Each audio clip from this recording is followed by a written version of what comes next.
Hey guys, hope you all had a great new year. Uh, guys are unfortunately gonna have to bear with me a little bit. I'm a little bit sick. Today's the first day in about 2 weeks that I've seen two digits, and I've seen two digits that didn't start with a negative. This is the first time it's been above 10 degrees, and sure enough, as soon as we get above 10 degrees, we're prompted that we're getting a nor'easter tomorrow that's going to drop a foot of snow. So I'm already sick. So just bear with me if I sniffle, if I cough. I'll try not to. Um, this is going to be a shorter one anyways because it's kind of wrapping up some concepts that we've talked about. But what I really want to get to is I'm going to do the assignment that I'm going to ask you all to do. What I'm gonna ask you to do is to go through a chart, start on the daily, and just give yourself your boundaries, find your middle ground, and um, within the middle of your chart, see if you can find a good change control zone. And then I want you to do it in a way that will allow you to or I want you to do it and annotate it. So whether or not you do this and you're recording at the same time, or you just go back and explain with little points on the chart as to why you chose what you did.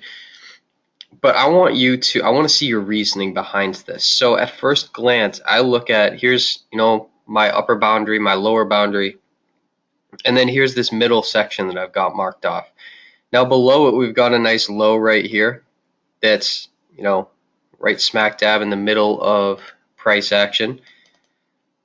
And then above it, let's see if we can find the high, which comes out right around here, that first spike. So here's our true midpoint. Here's where our high and our low of this little zone, this change control zone is. So I'm going to go ahead and take these out and then add in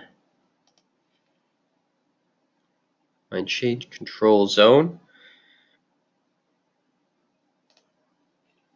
And what you'll notice is that price will consolidate through those levels and then bust out very quickly, or they will act as a supply zone and tap it and just get right off. And that's because these levels, as we talked about during the webinar, are just filled with crazy volume. Lots and lots of orders, pending orders, stop losses are all within this area. So what I want you to do is I want you to go through on the daily, identify a change control zone on the daily on either, it doesn't have to be Forex, it doesn't have to be futures, whichever you choose, but go through and pick one out on the daily, darken it, and then what I want you to do is I want you to go down closer to real-time price action, and I want you to find some boundaries. So really what I'm going to be asking you to do is to just pick is to just whittle down and just pick your upper and your lower boundaries here off of that immediate price action. We'll make these green.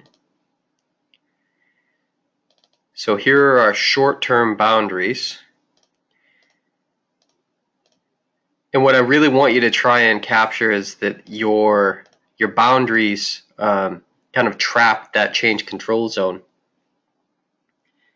And then from there, I want you to just get smaller. So it'll be 4-hour chart now. So you can see we're stuck within those boundaries. And now I want you to go through and mark off on the 4-hour chart support and resistance. And if you can find another change control zone,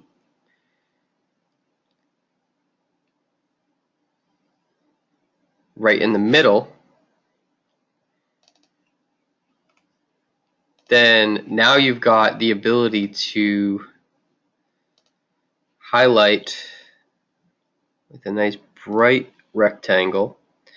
So we look in the middle, and this is kind of where price has changed hands.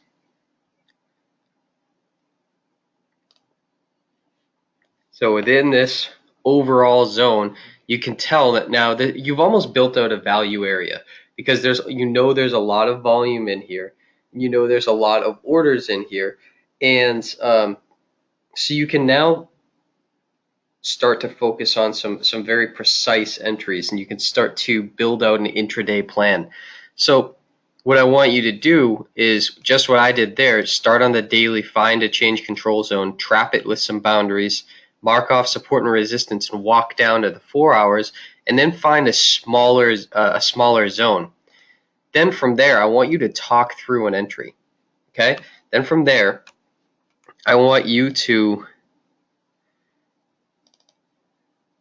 give yourself even more, and I'm breaking a rule here. I'm not changing the color scheme on this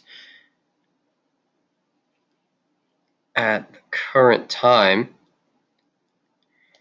but I'm doing so in the interest of time. And what I want you to do is use the zone within your zone as an area to pinpoint entries, but also as a magnet. So if you look, I want you to talk through a plan. So for instance, in the past, had I been looking at this, once we break into this zone, if we broke above this level, then I would look to go long here, have my first target be the recent high, and then if we broke above that, trail my stop up below it and target the change control zone as our next area of interest. And so I had 2 targets out of 1 quick entry. Likewise, if we break into that change control zone, enter long here, first target, second target if we broke above, which both happens, and then you can just similarly just track it all the way up. So we even had a third and a fourth target, and then this wouldn't have worked out, but it doesn't matter because we've already gotten 3 or 4 short-term entries and targets filled. If we break above the change control zone and then come back, look for long entries at the first precise level, which would have either been if we broke above this,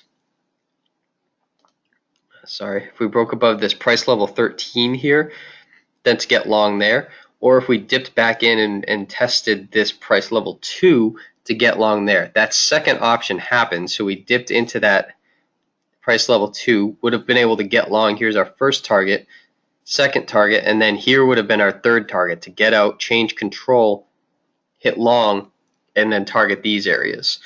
But what you're looking to do is pair level-to-level trading with these change control zones and whittle down. And I'm purposely not spending a ton of time on describing these change control zones because the webinar covered it pretty in-depthly, but also because this is something that if you were on the webinar, if you watched the replay, we discussed in terms of figuring these out for yourself. So this is personally how I do it, and this is personally how I walk through these level-to-level type trades within this zone, and just a couple of ways where you can use these zones as magnets of pockets of orders. But really, I want you to be able to figure this out, figure out how it works for your trading, and explain it a little bit better than if you were just trying to replicate me, because the concept is easy to grasp, but it's going to take some practice.